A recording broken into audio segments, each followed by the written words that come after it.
আসসালামু আলাইকুম everyone. So আজকে আমরা বিবিএ কোর্সের অপারেশন ম্যানেজমেন্টের 6 নাম্বার চ্যাপ্টার, সেটা হচ্ছে কোয়ালিটি অ্যান্ড পারফরমেন্স, এটা নিয়ে আলোচনা করব।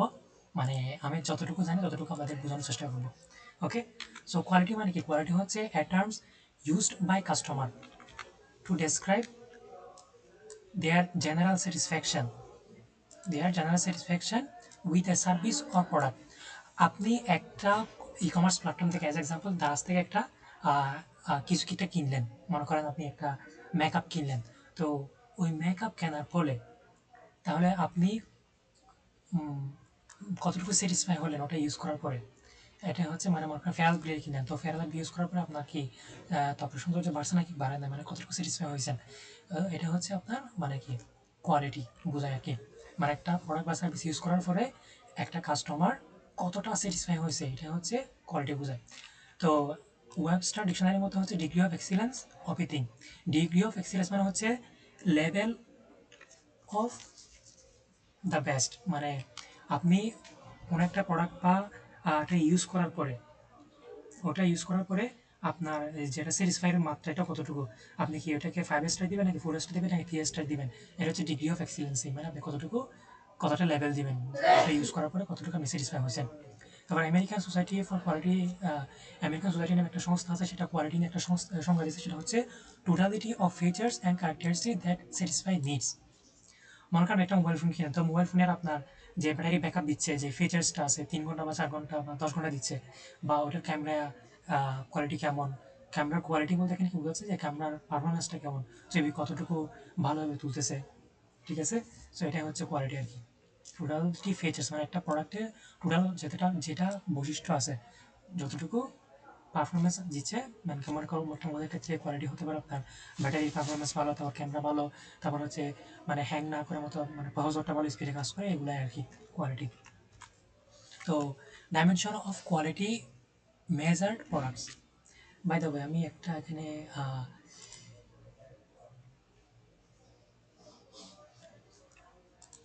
কোনো একটা হাইলাইটার দিতে ভালো হতো মনে হচ্ছে এখান থেকে। লেজার পয়েন্ট নিই। Okay, so quality in manufacturing organization. একটা ম্যানুফ্যাকচারিং অর্গানাইজেশনের ক্ষেত্রে কোয়ালিটি বলতে এখানে কী বোঝাচ্ছে সেটা। আচ্ছা, আমি এটা রিমুভ করে দিই হাইলাইটারটা, এটা আসলে দরকার না। Okay, so dimension of quality manufacturing product. Manufacture যেগুলো প্রোডাক্ট আছে, ম্যানুফ্যাকচার প্রোডাক্ট মানে কি, যে প্রোডাক্টগুলো আপনারা ধরতে পারবেন, মানে ছুঁতে পারবেন, আপনি চোখে দেখবেন, ছুঁতে পারবেন মানে টাচ করতে পারবেন, এবং ডিরেক্টলি মেজার করতে পারবেন, এগুলো হচ্ছে প্রোডাক্ট। ঠিক আছে, যেমন কিবোর্ড, ল্যাপটপ, তারপর হচ্ছে আপনার মেকআপ টেকআপ, এগুলো হতে পারে। ঠিক আছে, সো এই প্রোডাক্টের ক্ষেত্রে কোয়ালিটি বলতে এখানে কী বোঝাচ্ছে, কোয়ালিটির আপনি কোন কোন দিক দিয়ে বিবেচনা করতে পারেন। একটা হচ্ছে আপনার পারফরমেন্স, আর একটা হচ্ছে রিলায়েবিলিটি। পারফরমেন্স মানে হচ্ছে ওই প্রোডাক্টটা কতটা পারফরমেন্স দিচ্ছে, কতটা ভালো আউটপুট দিচ্ছে।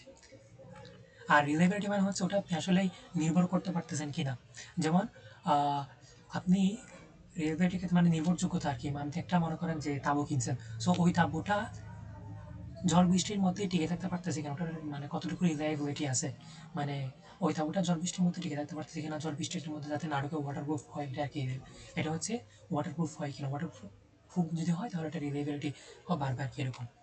সো কনফরমেন্স মানে হচ্ছে স্ট্যান্ডার্ড অফ সামথিং। কনফারেন্স মানে হচ্ছে স্ট্যান্ডার্ড অফ সামথিং, মানে কোনো একটা প্রোডাক্টের যেটা স্ট্যান্ডার্ড মান আছে, মানে যেটা থাকতেই হবে, এটা না হলে এটা আপনি ইউজ করতে পারবেন না, এরকম একটা স্ট্যান্ডার্ড মান। এটা হচ্ছে কনফরমেন্স।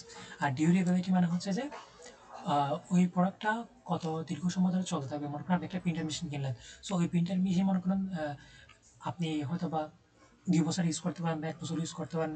1 বছরের মধ্যে কোনো সমস্যা হবে নাকি সমস্যা হবে না, কতটুকু মানে ডিউরেবিলিটি, মানে দীর্ঘ সময় আপনি ইউজ করতে পারবেন কিনা।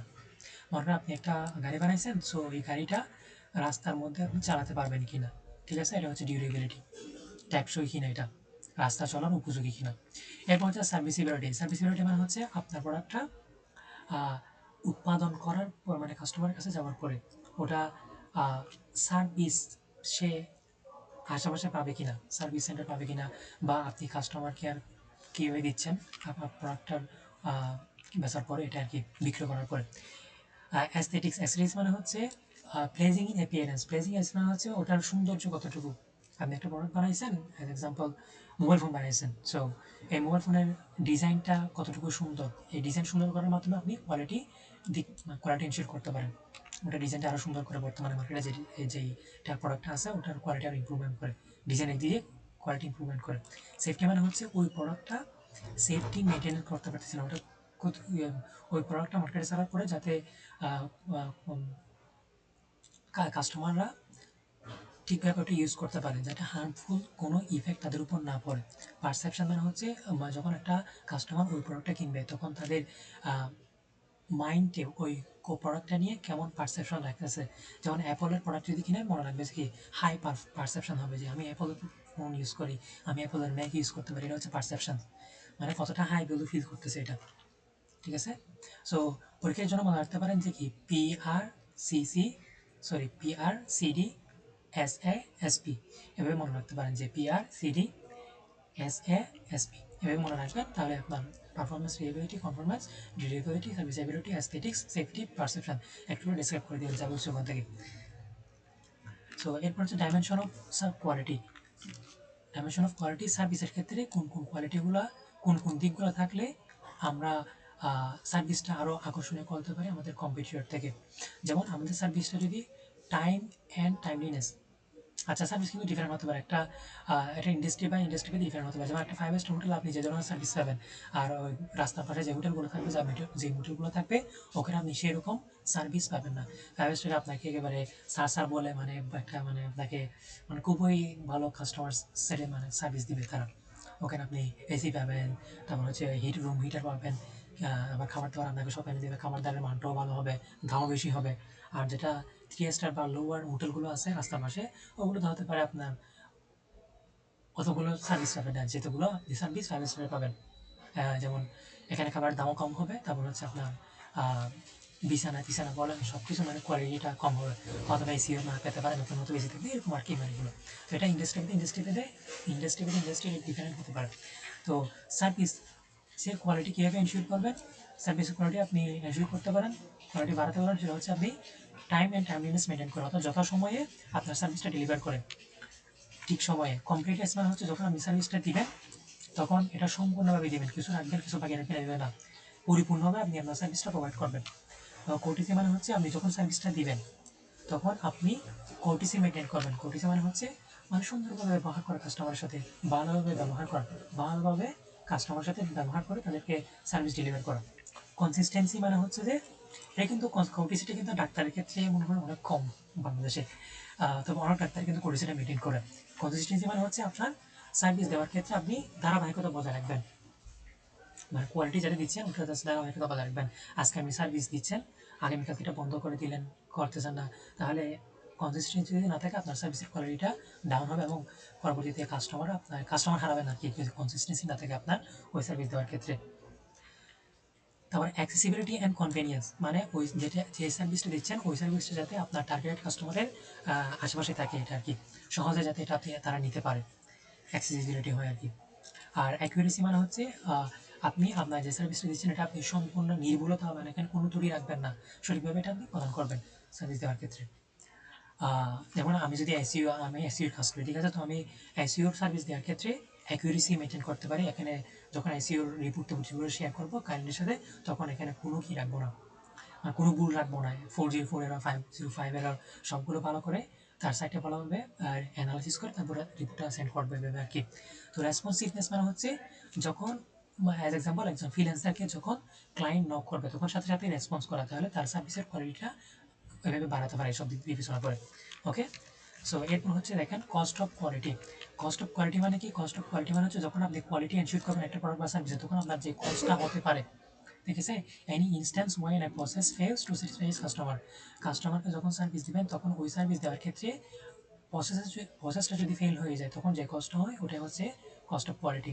তো পরীক্ষার জন্য মনে রাখবেন যে type of cost related with quality, কোয়ালিটির সাথে 4 ধরনের কস্ট হয়ে থাকে। কোয়ালিটি যখন এনশিওর করবে তখন 4 ধরনের কস্ট হতে পারে। একটা হচ্ছে প্রিভেনশন কস্ট মানে হচ্ছে আপনার প্রোডাক্টটা বানানোর আগে বা সার্ভিসটা তাদের কাস্টমারে প্রোভাইড করার আগেই যে কস্টগুলো হয়ে থাকে এগুলো হচ্ছে প্রিভেনশন কস্ট। আর অ্যাপ্রাইজাল কস্ট মানে কি? অ্যাপ্রাইজাল কস্ট মানে হচ্ছে আপনার প্রোডাক্টটা বা সার্ভিসটা যখন লঞ্চ করার আগে এটা টেস্ট করার জন্য যে কস্টটা হবে সেটা হচ্ছে টেস্ট করার জন্য, ইন্সপেকশন করার জন্য যে কস্টটা হবে সেটা হচ্ছে অ্যাপ্রাইজাল কস্ট। ঠিক আছে। আর ইন্টারনাল ফেলিয়ার কস্ট মানে কি, যখন আপনি প্রোডাক্টটা বানাচ্ছেন ওই বানানোর সময়ে যে কস্টটা হবে সেটা হচ্ছে ইন্টারনাল ফেলিয়ার কস্ট। আর এক্সটার্নাল ফেলিয়ার কস্ট মানে কি, প্রোডাক্টটা বানানো শেষ হয়ে গেছে, এখন আপনি কাস্টমারের কাছে দিয়ে দিয়েছেন, এখন কাস্টমার যদি প্রোডাক্টটা রিটার্ন দেয়, ওয়ারেন্টি রীতিনীতি দিতে হয়, কাস্টমারের কাছ থেকে প্রোডাক্ট ফেরত আসার পরে মানে প্রোডাক্টটা কাস্টমারের কাছে হ্যান্ড ওভার করার পরে যে কস্টটা হবে এটা হচ্ছে এক্সটার্নাল ফেলিয়ার কস্ট। পরীক্ষার জন্য মনে রাখবেন কি হবে, types of cost related with quality হচ্ছে চারটা, একটা হচ্ছে prevention cost, appraisal cost, internal failure cost, external failure cost. Internal failure এমনি মনে থাকবে, আর প্রিভেনশন কস্ট, অ্যাপ্রাইজাল কস্ট এটা মনে রাখবেন। বিস্তারিত বলতেছি, এমনি মনে থাকে যাবে। যেমন দেখেন, প্রিভেনশন কস্ট। প্রিভেনশন কস্ট মানে হচ্ছে কি, মানে প্রোডাক্টটা বানানোর আগেই যে ডিফেক্টগুলো হয়ে থাকে, মানে প্রোডাক্টে যাতে ডিফেক্ট না হয়, ওই ডিফেক্টটা প্রিভেন্ট করার জন্য যে কস্ট হবে সেটা হচ্ছে প্রিভেনশন কস্ট। মানে প্রোডাক্টটা বানানোর আগেই আপনি কিছু কস্ট যদি করে থাকেন এটা হচ্ছে প্রিভেনশন কস্ট আর কি, যাতে ডিফেক্টটা না হয়, প্রোডাক্ট বানানোর আগে যাতে ডিফেক্ট না হয় এই জন্য আপনার থেকে হয়তো বা প্ল্যান করতে পারে, প্ল্যানিং খরচ হতে পারে। ঠিক আছে। মানে আপনি যেই কোয়ালিটি ম্যানেজমেন্ট প্রোগ্রাম যদি চালু করেন, যেমন আপনি একটা প্রোডাক্ট বানাবেন, তো প্রোডাক্টে আপনার প্ল্যান করতে হবে, তো প্ল্যানিং করতে গিয়ে আমরা যে কস্টগুলো হতে পারে সেটা হচ্ছে কোয়ালিটি প্ল্যানিং কস্ট। প্রোডাক্টটা প্ল্যানিং করে এটা আবার ইমপ্লিমেন্টেশন করা, এই প্রসেসে যে কস্ট হবে এটা হচ্ছে কোয়ালিটি প্ল্যানিং কস্ট। আর হচ্ছে প্রোডাক্ট ডিজাইন কস্ট, মানে একটা প্রোডাক্টের আপনি যখন প্রোটোটাইপ বানাবেন, প্রোটোটাইপ মানে হচ্ছে আপনি ওই প্রোডাক্টটা লঞ্চ করার আগেই একটা আপনি স্যাম্পল বানাবেন, প্রোটোটাইপ বানাবেন, ডিজাইন করবেন। ঠিক আছে। তো ওই যেটা কস্ট হবে ওটা হচ্ছে আপনার প্রোডাক্ট ডিজাইন কস্ট। ওই প্রোডাক্টটা বানাতে, প্রোটোটাইপ বানাতে যে কস্টটা হবে, প্রোডাক্ট ডিজাইন করতে যে কস্টটা হবে এটা হচ্ছে আপনার প্রিভেনশন কস্ট এর মতো পড়বে আর কি। এটা প্রোডাক্ট বানানোর আগে আমরা কস্ট করবো। এরপর হচ্ছে প্রসেস কস্ট। প্রসেস কস্ট মানে হচ্ছে it is a cost expended to make sure productive process conforms quality specifications। অর্থাৎ যেই প্রসেসে আমি আমার পণ্যটা বানাবো, ওই প্রসেসটা যাতে ঠিকমতো কাজ করে, এই কোয়ালিটিটা এনশিওর করার জন্য যে কষ্ট হবে এটা হচ্ছে আপনার প্রসেস কস্ট। এরপর হচ্ছে ট্রেনিং কস্ট। ট্রেনিং কস্ট মানে হচ্ছে it is the cost of developing and putting on quality training programs for employees and management. আমাদের যারা এমপ্লয়ি থাকবে এবং যারা ম্যানেজমেন্টে দায়িত্বতে থাকবে তাদেরকে ট্রেনিং দেওয়ার জন্য যে কষ্ট হবে ওই প্রোডাক্টটা বানানোর আগেই, এটা হচ্ছে কি প্রিভেনশন কস্ট। আর এখানে প্রিভেনশন কস্ট মধ্যে একটা হতে পারে সেটা হচ্ছে ইনফরমেশন কস্ট। ইনফরমেশন কস্ট মানে হচ্ছে আপনি যখন প্রোডাক্টটা ডেভেলপমেন্ট করবেন বা প্রোডাক্টটা বানাতে যাবেন বা সার্ভিসটা আপনি লঞ্চ করতে যাবেন, তখন আপনার থেকে বিভিন্ন সোর্স থেকে বিভিন্ন ইনফরমেশন নিতে হবে, বিভিন্ন ডেটা লাগবে, বিভিন্ন ইনফরমেশন লাগবে। তো ওই ডেটাগুলো নিয়ে মার্কেট রিসার্চ করতে গিয়ে আপনার যে কস্টটা হবে এটা হচ্ছে আপনার ইনফরমেশনাল কস্ট। এরপর হচ্ছে অ্যাপ্রাইজাল কস্ট। অ্যাপ্রাইজাল কস্ট মানে কি, অ্যাপ্রাইজাল কস্ট মানে হচ্ছে বলছিলাম যে যে এটা হচ্ছে ওই কস্ট যেটা হবে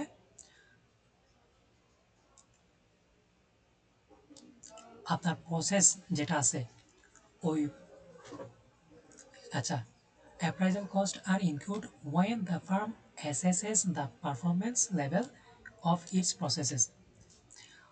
The cost that is includes are inspection cost, testing equipment cost, operator cost. আপনার প্রোডাক্টটা বানানোর যে প্রসেস আছে ওই প্রসেসটা যাতে ভালোভাবে কাজ করে এটা এনশিওর করার জন্য যে কস্টগুলো আপনি করবেন ওটা হচ্ছে আপনার অ্যাপ্রাইজাল কস্ট। যেমন ইন্সপেকশন অ্যান্ড টেস্টিং হতে পারে, আর আপনার যে র মেটেরিয়ালসগুলো আছে বা পণ্যর বা সার্ভিসের, তারপরে যে পার্টসগুলো আছে, ঠিক আছে, তো ওই পার্টসগুলো ভালোভাবে ইন্সপেকশন করা, পরীক্ষা নিরীক্ষা করার জন্য যে কোনো কস্ট হয়ে থাকে এটা হচ্ছে ইন্সপেকশন অ্যান্ড টেস্টিং কস্ট। আর হচ্ছে টেস্ট ইকুইপমেন্ট কস্ট।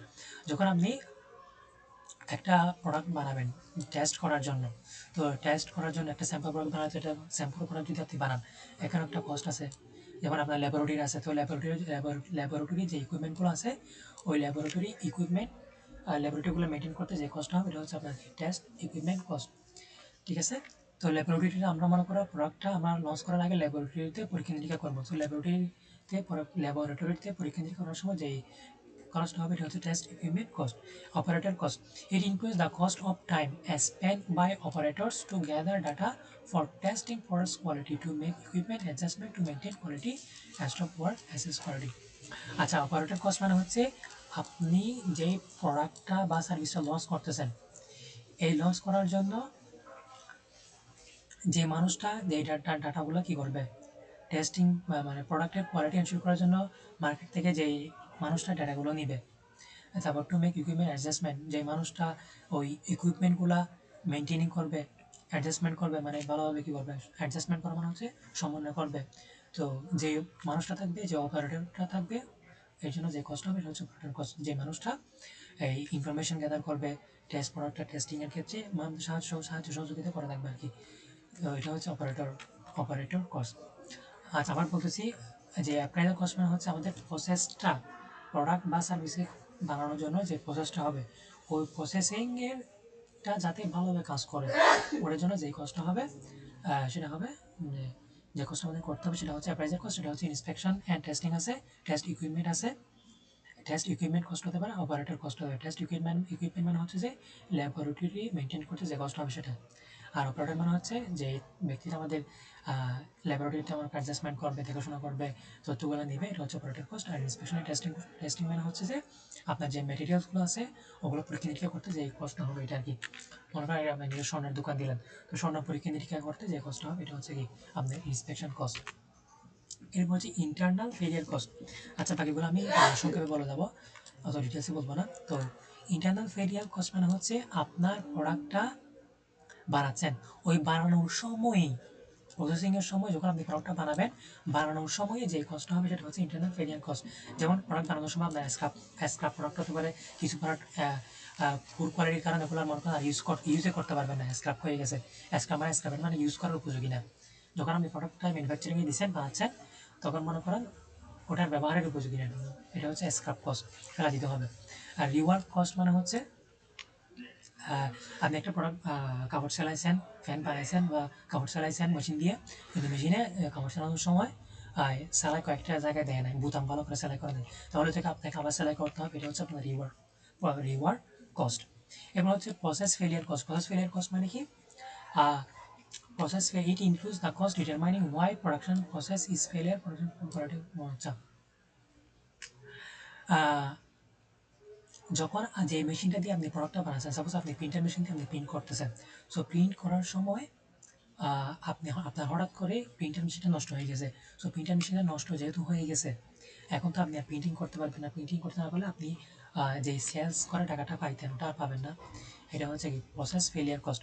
মানে হচ্ছে আপনার যে প্রিন্টার নষ্ট হয়ে গেছে এটা আবার মেরামত করতে হবে, মেরামত করতে হলে আপনার হয়তো আবার 3-5 হাজার টাকা লাগবে, এটা হচ্ছে আপনার প্রসেস ফেলিয়ার কস্ট। ওই ঠিক আছে, এক্সাম্পল আর কি, মানে ওটা ঠিক করতে যে টাকাটা খরচ হবে এটা, ওই যে প্রসেসে আমার পণ্যটা বানাচ্ছিলাম ওই প্রসেসটা নষ্ট হয়ে গেছে, পণ্যটা ঠিক করতে যে জায়গাটা খরচ করতে হবে এটা হচ্ছে process failure cost. Process down time cost মানে হচ্ছে এটাই সেম আর কি। মনে করেন আপনি প্রিন্টার দিয়ে মেশিন বানাচ্ছেন, সো আপনি প্রিন্টিং মেশিন দিয়ে মনে করেন প্রতিদিন একদিনে মনে করেন আপনি 5,000 টাকা কামান। তো একদিন যদি হঠাৎ করে আপনার যদি প্রিন্টার মেশিনটা শাট ডাউন হয়ে যায়, বন্ধ হয়ে যায়, তাহলে আপনি 5,000 টাকা কামাতে পারতেছেন না, আপনার আয় হচ্ছে না। তাহলে এটা হচ্ছে process down timing cost.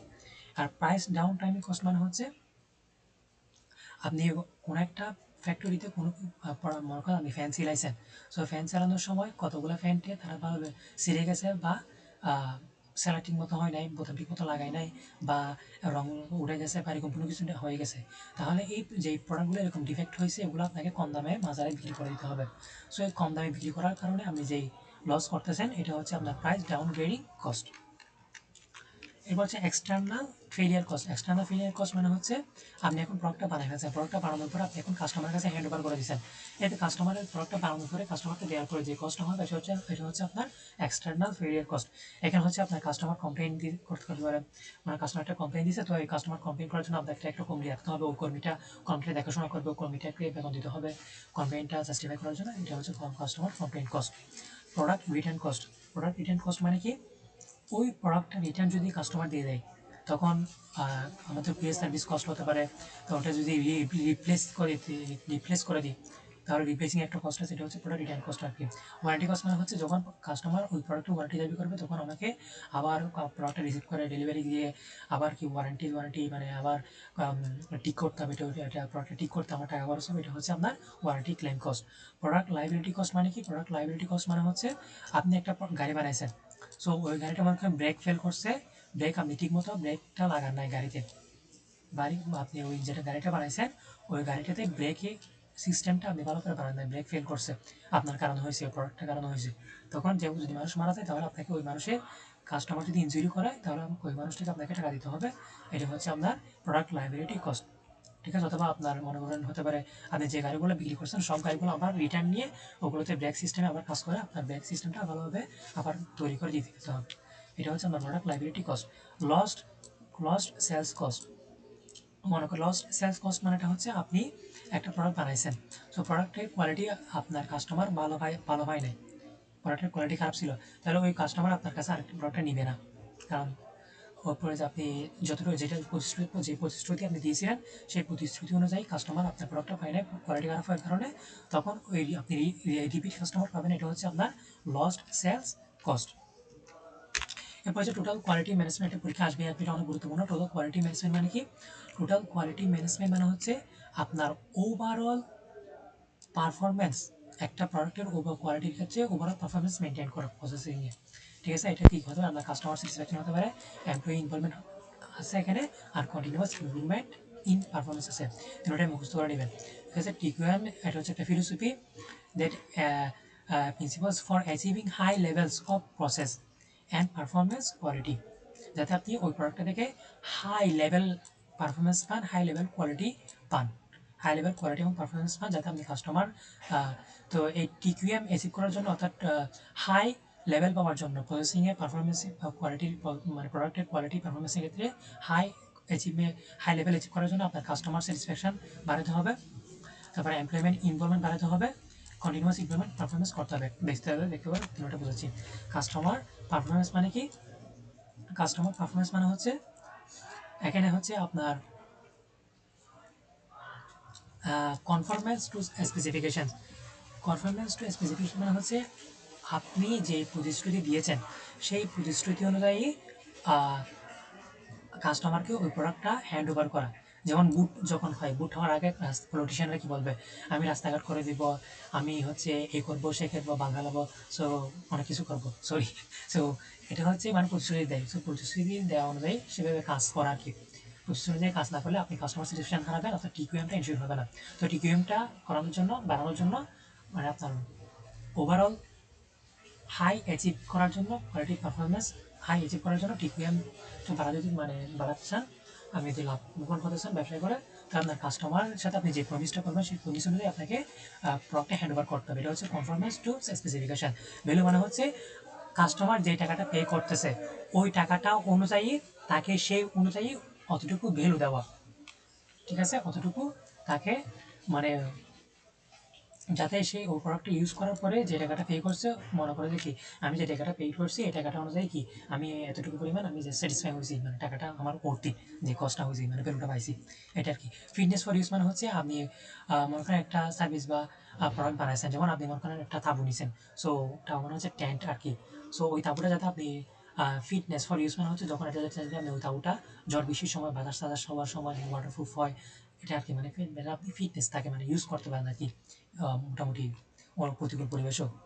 Face support মানে হচ্ছে আপনার প্রোডাক্টটা কাস্টমারকে হ্যান্ড ওভার করার পরে যাতে আপনি কাস্টমারকে কতটুকু সাপোর্ট দিচ্ছেন, কাস্টমার সার্ভিসটা এখানে করবে আর কি, তাদের সাথে ভালোভাবে মানে আফটার মানে আপনি প্রোডাক্ট হ্যান্ড ওভার করার পরে ভালোভাবে কাস্টমার সাপোর্ট দেয় আর কি। কাস্টমার সাপোর্ট যদি ভালো করে দেন, প্রোডাক্ট বেচার পরেও তাদের সাথে যদি রিলেশন মেনটেন করে রাখেন, তাদের কথাগুলো শুনে, তাহলে আপনার কাস্টমার স্যাটিসফ্যাকশন বাড়বে। আর সাইকোলজিক্যাল ইমপ্রেশন মানে হচ্ছে আপনি যদি কেউ বলছিলাম না, কেউ যদি অ্যাপোলোর প্রোডাক্ট কিনে বা R15 কিনে বলবে যে কি, বা কেউ যদি মার্সিডিজ গাড়ি ইউজ করে বলবে যে কি আমি মার্সিডিজ ইউজ করছি, আমি বিএমডব্লিউ ইউজ করতেছি, তাহলে তাদের একটা যে ভ্যালুটা ফিল মানে একটা সাইকোলজিক্যাল যেটা মানে একটা হাই ক্লাস ফিল করবে, এটা হচ্ছে আপনার সাইকোলজিক্যাল ইমপ্রেশন। এতে আপনার কাস্টমার স্যাটিসফ্যাকশন বাড়বে, মানে একটা ব্র্যান্ডিং জিনিস ইউজ করা, ব্র্যান্ডিং ইমেজ তার যেটা আছে এটা আর কি। আশা করি বুঝতে পারছেন। এরপর হচ্ছে এমপ্লয়মেন্ট ইনভলভমেন্ট। তো এমপ্লয়মেন্ট ইনভলভমেন্ট মানে হচ্ছে আপনি আপনার প্রোডাক্ট বা সার্ভিসটার যে কোম্পানিটি ইউজ করতেছেন ওই কোম্পানিতে যারা মানুষ আছে তাদের মধ্যে এমন একটা কালচার ক্রিয়েট করে দেওয়া যাতে তারা কাস্টমারকে প্রায়োরিটি দেয়, কাস্টমারের কথা শোনে, কাস্টমারের প্রায়োরিটি দেয়, কাস্টমারের কথা শোনে, কাস্টমারকে কিং মনে করে, এরকম একটা কালচার ক্রিয়েট করা। এমপ্লয়ীদেরকে ইনভলভমেন্ট রাখা আমার ওই প্রসেসিংয়ের মধ্যে, যাতে তার কাস্টমার সাথে সুন্দরভাবে ব্যবহার করে, কাস্টমারের কথা শোনে এবং কাস্টমারকে টপ নচ সার্ভিস দেয়, এরকম একটা কালচার ক্রিয়েট করা। এবং হচ্ছে শেয়ারিং কালচার। শেয়ারিং কালচার মানে হচ্ছে আপনার যখন একটা এমপ্লয়ি, মানে আপনার যে কোম্পানিতে এমপ্লয়িগুলো আছে, ওই এমপ্লয়ি আপনি টিম করেন, টিম ক্রিয়েট করে দিবেন, ঠিক আছে। সো টিম আপনি গ্রুপ ক্রিয়েট করে দিতে পারেন, টিম ক্রিয়েট করে দিতে পারেন, যাতে তারা একে গ্রুপের মধ্যে বা টিমের মধ্যে, যাতে তারা একে অন্যের সব প্রবলেমে কি এগিয়ে আসে, একে অন্যকে সাহায্য সহযোগিতা করে কোনো একটা সব প্রবলেম সলভ করার জন্য। তো আপনি টিমটা এখানে তিনভাবে ভাগ করতে পারেন। এটা হচ্ছে আপনার প্রবলেম সলভিং টিম, একটা হচ্ছে স্পেশাল পারপাস টিম, একটা হচ্ছে sales managing team. Problem solve মানে হচ্ছে আপনার স্পেসিফিক কোনো একটা প্রবলেম সলভ করার জন্য আপনি টিম করে দিবেন। যেমন আপনি ম্যানুফ্যাকচারিং করতেছেন, ম্যানুফ্যাকচারিং আপনার মনে করেন যে দেখতেছেন কি বারবার আপনার সেলাইয়ের ক্ষেত্রে মনে করেন যে যখন আপনি সেলাইয়ের ক্ষেত্রে ম্যানুফ্যাকচারিং অটোমেটিক যখন সেলাই করে, তখন চেইনিং, যখন ফ্যানে যে চেইন আছে না, তো চেইনের ক্ষেত্রে মনে করেন তারা চেইনটা ঠিক মতো লাগাতে পারতেছে না। এটা একটা প্রবলেম ম্যানুফ্যাকচারিং হচ্ছে। তো এই প্রবলেমটা সলভ করার জন্য আপনি একটা আলাদা একটা টিম ক্রিয়েট করে দেবেন যে তোমরা এই প্রবলেমটা সলভ করো। সব সিলে ঠিক আছে, শুধুমাত্র ফ্যানের জিগারের মধ্যে সেন্টার ঠিক মতো হচ্ছে না, এই প্রবলেমটা সলভ করে এটার সলিউশন বের করো। তো এইভাবে একটা টিম করে দিতে পারেন। এবার হচ্ছে specific purpose team, special purpose team. Special purpose team মানে হচ্ছে মনে করেন আপনি একটা ওয়েবসাইট বানাবেন, টেকনোলজি রিলেটেড একটা ই কমার্স সাইট বানাবেন। তো আপনাকে পুরোপুরি টিম লাগবে, একটা টিম লাগবে যারা হচ্ছে ওয়েবসাইট বানাবে, আর এরকম একটা টিম লাগবে যারা হচ্ছে মার্কেটিং করবে, আর একটা টিম লাগবে যারা হচ্ছে কাস্টমারকে কথা শুনবে, কাস্টমারকে সার্ভিস দিবে, কল রিসিভ করবে, তাদেরকে সাথে কথা বলবে। তো একটা ট্যাগ টিম লাগবে, মার্কেটিং টিম লাগবে। এটা হচ্ছে স্পেশাল পারপাস টিম, ঠিক আছে। তো মার্কেটিংয়ের জন্য যদি স্পেশাল একটা টিম করি, এটা হচ্ছে কি স্পেশাল পারপাস টিম। আর সেলফ ম্যানেজিং টিম মানে হচ্ছে যখন আপনার কাজটা তারা নিজেরা যেমন মার্কেটিং টিম একটা ক্রিয়েট করলেন। সো ওই মার্কেটিং টিমের মধ্যে তারা নিজেরাই নিজেদের কাজগুলো ঠিকমতো করতেছে। যে যেমন হচ্ছে এই যেমন হচ্ছে কীরকম, যে মার্কেটিং ডিপার্টমেন্টে যারা আছে তারা নিজেরাই অ্যাড চালাচ্ছে, অ্যাডসগুলো ভালোভাবে দেখাশোনা করতেছে, গুগল অ্যানালিটিক্স, তারপর গুগল সার্চ কনসোল, এগুলো ভালোভাবে দেখাশোনা করার মাধ্যমে ডাটা ড্রাইভেন মার্কেটিং করতেছে। তো এটা হচ্ছে সেলস ম্যানেজিং টিমস, যারা নিজেরা নিজেদের কাজটাই টিমের মধ্যে করে ফেলবে। এটা হচ্ছে কন্টিনিউয়াস ইমপ্রুভমেন্ট হচ্ছে আপনি যে প্রোডাক্ট বা সার্ভিসটা দিচ্ছেন ওটাকে সময়ের সাথে সাথে যখন টেকনোলজি যত আপডেট হচ্ছে ততভাবে ওই ফ্লেক্সিবল হয়ে আপনাকে ইমপ্লিমেন্ট করানো আর কি। Philosophy of continuous seeking ways to improve process based on a Japan's concept called Kaizen, ঠিক আছে। আপনাকে মানে মানে এটাকে আটকে না থাকা, যে প্রোডাক্ট বা সার্ভিস দিচ্ছেন এটাকে আরও এক্সপিরিয়েন্স অ্যাড করা। যেমন train employees in the methods of statistical process control, এমপ্লয়ীদেরকে স্ট্যাটিস্টিক্যাল প্রসেস কন্ট্রোল ইউজ করে তাদেরকে মূল্যায়ন করা, তাদেরকে কন্টিনিউয়াস ইমপ্রুভ করা আর কি। মানে আপনি যে প্রোডাক্ট বা সার্ভিস দিচ্ছেন সেটাকে এখন যে লেভেল আছে এটাকে আরও অন্য লেভেলে নিয়ে যাওয়া, ঠিক আছে। মনে করেন আপনি এখন সার্ভিস দিচ্ছেন হচ্ছে কি, আপনি একটা এজেন্সি আছে, আপনি এখন শুধুমাত্র দিচ্ছেন হচ্ছে এজিও সার্ভিস, তাহলে ঠিক আছে আপনি এড করতে পারেন, আপনি ফেসবুক অ্যাডস করতে পারেন, কন্টেন্ট রাইটিং অ্যাড করতে পারেন, আবার লিড জেনারেশন অ্যাড করতে পারেন, তারপর গুগল অ্যাডস অ্যাড করতে পারেন, তারপর সোশ্যাল মিডিয়া মার্কেটিং অ্যাড করতে পারেন, যাতে কাস্টমার একটা আপনার ক্লায়েন্টকে বা কাস্টমারকে অন্য বাইরে কোথাও যেতে না হয়।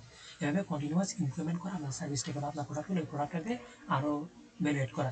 এখন আপনি মনে করেন 50,000 টাকা 30,000 টাকা দিয়ে আপনি 48 মেগাপিক্সেল ক্যামেরা দিচ্ছেন অ্যাজ এক্সাম্পল, আপনি হয়তো বা কন্টিনিউয়াস আরও ইমপ্রুভমেন্ট করে আপনি 100 মেগাপিক্সেল ক্যামেরা অ্যাড করছেন, তারপর একটু বাড়াই দিলেন বা কমাই দিলেন, এভাবে করে ভালো ইমপ্রুভমেন্ট করা প্রোডাক্টটা। Make specific statistical process control methods to normal aspects of operation, build work teams, and encourage employee involvement. Utilize problem-solving tools within the work team. Develop a sense of operation ownership in the process. মানে যারা operation লেভেলে কাজ করবে তাদের যাতে কি নিজেকে নিজে ভ্যালু ফিল করতে পারে, যে কি আমার একটা এখানে অবদান আছে এরকম। তো আপনি যে প্রোডাক্ট বা সার্ভিস দিচ্ছেন এটাকে আপনি কন্টিনিউয়াস ইমপ্রুভমেন্ট করবেন। আপনার যেটা এমপ্লয়িজ আছে তাদেরকে ট্রেনিং দিবেন, এবং হচ্ছে বিভিন্ন ধরনের আপনি যে আশাটা করছিলেন, যে আমার এক্সপেকটেশন করছিলেন আমার এতটা প্রোডাক্ট, মানে এতটা মনে করেন যে আপনি বছরের শুরুতে মনে করছিলেন যে আপনি আমার এই ব্যবসাটা দ্বারা আমি 10 লক্ষ টাকা লাভ করবো। তো বাস্তবে দেখছেন আপনার 8 লক্ষ টাকা লাভ হয়েছে। তো কেন লাভ কম হয়েছে বা কেন লাভ বেশি হয়েছে, এটা কীভাবে আরও ইমপ্রুভ করা যায়, এই জন্য বিভিন্ন মেথড আছে। স্ট্যাটিস্টিক্যাল প্রসেস কন্ট্রোল, বিভিন্ন ধরনের ম্যাথমেটিক্যাল ইকুয়েশন আছে, ওগুলো ইউজ করে, ঠিক আছে। তো এভাবে আপনার প্রোডাক্টের মানটা বা সার্ভিসের মানটা সবসময় কী করা, এটার আর সবসময় এটা ইমপ্রুভ করা, এখানে ভ্যালু অ্যাড করা। সো এটাই আর কি। আসসালামু আলাইকুম।